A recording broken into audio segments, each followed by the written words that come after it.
France का Shenzhen visa Pakistani passport पर सिर्फ 10 से 15 दिनों में आप किस तरीके से हासिल कर सकते हैं। वीज़ा अपॉइंटमेंट आप किस तरीके से बुक करते हैं, रिक्वायर्ड डॉक्यूमेंटेशंस, वीज़ा फीस और जब आप फाइल सबमिट करवा रहे होते हैं तो वीज़ा इंटरव्यू में क्या क्वेश्चंस किए जाते हैं। अस्सलाम वालेकुम, welcome to my YouTube channel Visa Culture and Vlogs. Visa Culture and Vlog साथ मैं हूँ आपका दोस्त ज़ीशान सिद्दीक। आज के इस व्लॉग में हम बात करेंगे फ्रांस वीज़ा के बारे में।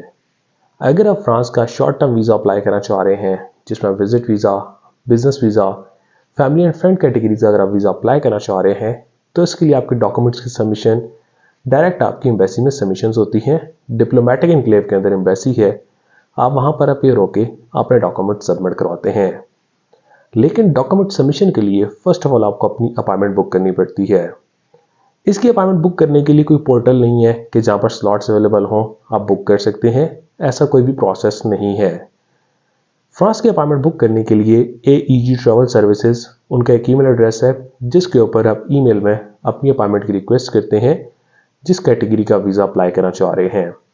उसमें आप शॉर्ट चेक ड्राफ्ट करते हैं, आप अपनी डिटेल्स मेंशन करते हैं और साथ में अपने पासपोर्ट कॉपी अपडेट करते हैं। तो आप ईमेल फॉरवर्ड करने के बाद आपको अपॉइंटमेंट का रिस्पॉन्स आता है। ओवरऑल जो अपॉइंटमेंट का रिस्पॉन्स आता है round about minimum time 60 to 90 days में आपको अपॉइंटमेंट का रिस्पॉन्स आता है। और जब आपकी अपॉइंटमेंट आती है ईमेल पर ही आपको रिस्पॉन्स आता है तो आपकी जो भी नियर तरीन ऑफिस है AEG का, आप वहाँ पर जाके AEG की सर्विस चार्जेस पेड करते हैं, अपॉइंटमेंट फ़ी पेड करते हैं तो आपको अपॉइंटमेंट लेटर मिल जाता है और उसके बाद 10 से 15 दिन बाद की आपकी वीज़ा अपॉइंटमेंट होती है। तो फर्स्ट स्टेप में आपको वीज़ा अपॉइंटमेंट बुक करनी पड़ती है। टूरिज्म वीज़ा के लिए कोई भी इन्विटेशन की रिक्वायरमेंट नहीं है। अगर आप बिजनेस वीज़ा अप्लाई करते हैं तो बिजनेस वीज़ा में इन्विटेशन की रिक्वायरमेंट होती है और अगर आप family and friends visa apply करते हैं तो तब भी आपको इन्विटेशन की रिक्वायरमेंट है। टूरिज्म के लिए नॉर्मल डॉक्यूमेंटेशंस हैं जो दूसरे कंट्रीज़ के लिए होते हैं, जिसमें आपके आइडेंटिटी के डॉक्यूमेंट्स आ जाते हैं, आपका पासपोर्ट, ID कार्ड, आपकी पिक्चर्स। देन अगर आप पुलिस क्लियरेंस सर्टिफिकेट अटैच करना चाह रहे हैं वो भी अटैच कर सकते हैं। आपके सोर्स ऑफ इनकम, अगर आप जॉब कर रहे हैं तो लास्ट 3 मंथ की salary slips with NOC letter, no objection certificate कि आप जिस फॉर्म में जॉब कर रहे हैं उस कंपनी ने आपको लीव ऑथराइज की हुई है। और अगर आप बिजनेसमैन हैं तो बिजनेस की तमाम रजिस्ट्रेशंस, चैम्बर ऑफ कॉमर्स और बिजनेस लेटर साइंस स्टैम्प के साथ वो आप साथ में अटैच करते हैं। और आपकी लास्ट 6 मंथ की बिजनेस प्लस आपकी पर्सनल की स्टेटमेंट होती है अकाउंट मेंटेनेंस लेटर के साथ और 7 डेज से पुरानी आपकी स्टेटमेंट नहीं होनी चाहिए। और लास्ट 2 ईयर्स के टैक्स रिटर्न्स वो भी आप साथ में अटैच करते हैं।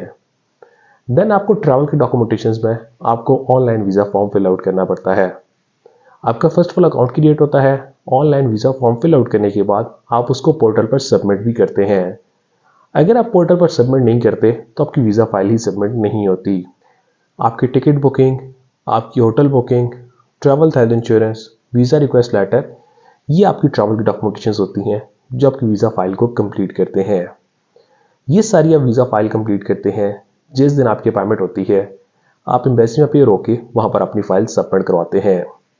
जब आप फाइल सबमिट करवा रहे होते हैं तो एट टाइम ऑफ सबमिशन आपसे कुछ क्वेश्चन आंसर्स भी होते हैं, लेकिन क्वेश्चन आंसर जो होते हैं वो आपकी फाइल से रिलेटेड ही होते हैं जो आप डॉक्यूमेंट्स प्रेजेंट कर रहे होते हैं।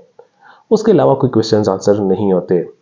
उसमें आपकी ट्रैवल अपडेट्स के बारे में पूछा जाता है, आपकी अकोमोडेशन डिटेल्स के बारे में, आपके सोर्स ऑफ इनकम के बारे में और अगर आपकी पहले ट्रैवल हिस्ट्री है तो आपकी ट्रैवल हिस्ट्री के बारे में क्वेश्चंस किए जाते हैं। तो ये 4 से 5 क्वेश्चंस होते हैं और वहाँ पर आपकी फाइल सबमिट हो जाती है। फाइल सबमिट होने के बाद आपको वीज़ा फीस पेड करनी पड़ती है। 90 यूरो वीज़ा फीस है जो वीज़ा फीस पेड करते हैं। वीज़ा फीस पेड होने के बाद फ्रांस एम्बेसी का जो वीज़े का डिसीजन टाइम है, प्रोसेसिंग टाइम सिर्फ 10 से 15 दिन के अंदर आपके वीज़ा का डिसीजन होता है और आपका पासपोर्ट वापस AEG ट्रैवल सर्विसेज आ जाता है तो आप वहाँ से अपना पासपोर्ट कलेक्ट कर सकते हैं। ओवरऑल इस टाइम पर वीज़ा रेशियो बहुत अच्छी आ रही है फ्रांस वीज़ा के लिए।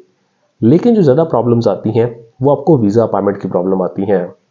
अगर आप 3 से 4 महीने बाद का प्लान कर रहे हैं शेंजन कंट्रीज़ में तो फ्रांस बेस्ट ऑप्शन है आपके पास कि आप फ्रांस का वीज़ा अप्लाई करें, क्योंकि इसमें होता ये है जब आपकी फाइल सबमिट हो रही होती है तो आपसे जो इंटरव्यू होता है आप उसे अपनी सारी चीज़ें क्लियर कर सकते हैं। और account balance round about 1.5 million और ट्रांजैक्शन हिस्ट्री हो, प्रॉपर बैलेंस मेंटेन हो तो आपके वीज़ा के चांसेस राउंड अबाउट 80% आपके वीज़ाज अप्रूव्ड हो जाते हैं। तो ये सारा कंप्लीट प्रोसेस है जिसको आप फॉलो करके फ्रांस वीज़ा पाकिस्तानी पासपोर्ट पर हासिल कर सकते हैं। तो अगर आप फ्रांस या किसी भी कंट्री का वीज़ा अप्लाई करना चाह रहे हैं या आपको वीज़ा रिलेटेड इन्फॉर्मेशन चाहिए तो स्क्रीन पर दिए कॉन्टैक्ट नंबर पर आप हमारे से रब्ता कर सकते हैं। अदरवाइज आप हमारे ऑफिस विजिट कर सकते हैं। Kamal express and holdings private limited, Islamabad blue area, 7th avenue, आले प्लाजा हमारा ऑफिस है। तो आप हमारे ऑफिस विजिट कर सकते हैं ताकि हम आपको ट्रैवल से रिलेटेड बेस्ट सर्विसेज प्रोवाइड कर सकें। Thank you so much.